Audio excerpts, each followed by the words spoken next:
તેમની સાથે ચર્ચા કરી। વિક્રમ ઠાકોરને આમંત્રણ મળ્યા પછી ન ગયા, ખાસ કારણ શું સામે?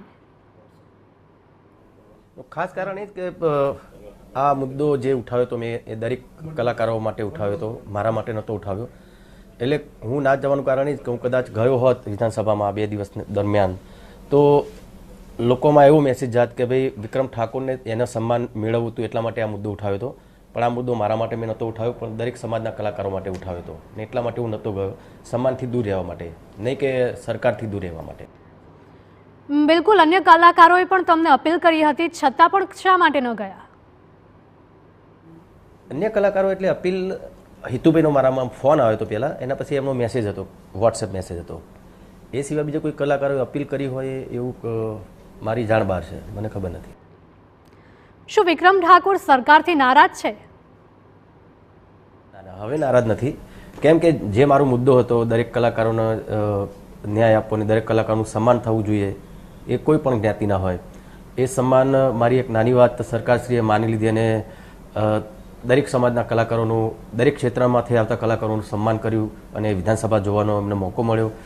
એ જ મારા માટે ગૌરવની વસ્તુ છે અને સરકારશ્રીનો હું ખૂબ ખૂબ આભાર માનું છું। અને બસ આગળ જતાં સરકારી જે કાર્યક્રમો હોય એ કાર્યક્રમોમાં પણ દરેક કલાકારને મોકો મળે એવી સરકારશ્રીને અપીલ કરું છું।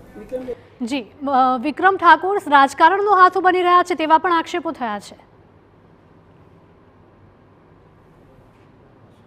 રાજકારણનો હાથો બની રહ્યા છે, પણ હું રાજકારણનો હાથો બનવા માગતો નથી। મારો મુદ્દો તો ખાલી અમારા સમાજના અને દરેક સમાજના કલાકારોને ન્યાય મળે, એને સરકાર તરફથી પ્રોત્સાહન મળે, સન્માન મળે, એના માટેનો આ મુદ્દો હતો। એના પછી શું કે જ્યારે હું લાઈવ થયો તો એ મુદ્દો થોડો મોટો થઈ ગયો અને આ મીડિયા દ્વારા અને દરેક સમાજના લોકોએ આ મુદ્દાને એકદમ મોટો બનાવી દીધો અને એના પછી એમાં રાજકીય રંગ પણ આવી ગયો। પણ મારા મતે આ કોઈ રાજકારણના લીધે મેં આ મુદ્દો નહોતો ઉઠાવ્યો અને ફક્ત ને ફક્ત દરેક સમાજના કલાકારો માટે આ મુદ્દો ઉઠાવ્યો હતો। જી, તો ભાજપમાં અનેક ઠાકોર સમાજના નેતાઓ પણ છે, છતાં પણ તેમને અન્યાય થયો તેવી વાત કેટલી યોગ્ય? એમની જોડે હવે એ એટલા મોટા નેતાઓ છે, એમની જોડે કેવી રીતે અન્યાય થાય? તો એ તો એમની વાત રાખી શકે છે, તો સરકારમાં છે, તો એમની જોડે અન્યાય થાય એવું તો મારા ખ્યાલથી ના બની શકે। એમને તો ખરેખર મુદ્દો એમને જ ઉઠાવવો જોઈતો હતો અને આગળ પણ કદાચ આવું કંઈ થશે તો મારા સમાજના જે નેતાઓ છે એ ચોક્કસ આ વાત, કોઈ બી વાત એવી હશે જે ઉઠાવવા જેવી છે, મુદ્દો ઉઠાવવા જેવું છે, તો સરકારશ્રીને એ રજૂઆત કરશે જ। વિક્રમ ઠાકોર આગામી સમયમાં શું રાજકારણમાં પણ આવશે?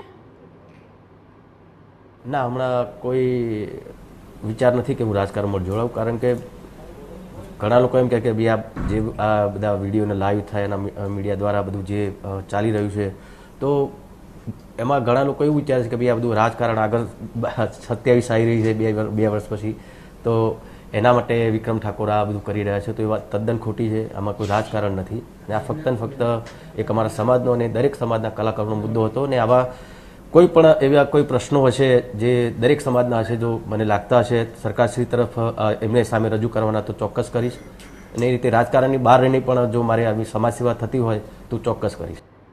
બિલકુલ, તો અરવિંદ કેજરીવાલ સાથે પણ તમારે ફોન પર વાત થઈ છે, તો શું આયોજન છે એમાં? ના, જો મારે કેજરીવાલ સાહેબ જોડે વાત થઈ હતી હમણાં 2 દિવસ પહેલાં જ। અમારા ઈશુદાન ગઢવી સાહેબ એ દિલ્હી ગયા હતા ત્યારે એમણે વાત કરી હતી કેજરીવાલ સાહેબને કે ગુજરાતમાં બહુ સારું એવું નામ છે વિક્રમ ઠાકોરનું, સામાજિક કાર્ય પણ કરે છે, સાથે સાથે એની લોકચાહના પણ બહુ છે, ફિલ્મોમાં બહુ સારું, એનું સિંગર પણ બહુ સારા છે।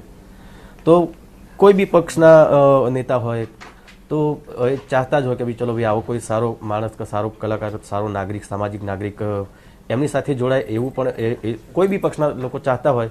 પણ જ્યારે કેજરીવાલ સાહેબ જોડે વાત થઈ તો એવું કોઈ રાજકારણની કોઈ વાત નથી, એમના પક્ષમાં જોડાવાની એવી કોઈ વાત નહોતી, ખાલી બસ ખબર અંતર પૂછાતા અને કીધું હતું કે દિલ્હી તમે ગમે ત્યારે આવો તો ચોક્કસ આપણે મળીશું, અને મેં પણ કીધું હતું કે તમે ગાંધીનગર આવો તો મળજો, આપણે ચોક્કસ મળીશું। ને એમાં દરેક પક્ષના નેતાઓ મારે એમની જોડે બહુ સારા સંબંધો છે, કોંગ્રેસ હોય, ભાજપ હોય કે આમ આદમી પાર્ટી